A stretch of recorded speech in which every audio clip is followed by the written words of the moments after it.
What's up, guys, and welcome back to Splash and Wax Mobile Detailing.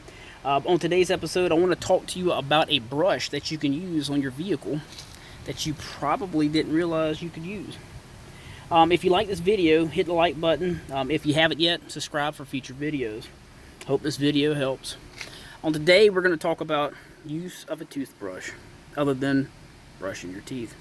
So you got a bunch of these worn out toothbrushes laying around. Before you throw them away, you can come out here and use them on your vehicle. So say for instance, a good example, lug nuts. On this particular vehicle, the lug nuts are outside of the wheel. It doesn't have a cap that covers the lug nuts, like custom wheels do. These OEM factory wheels have them exposed on this particular truck. So this toothbrush here can get into the hard to reach places that your wash mitten cannot.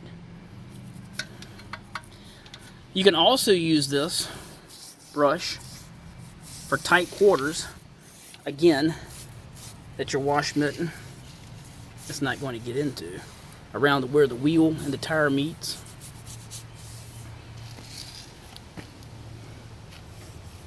All the hard to reach areas. So this is just an example of a brush, a household brush actually, that you can use to clean your car. Alright, well, I hope this video helps. I'll have some more future ones, so stay posted. Y'all take care, God bless, later.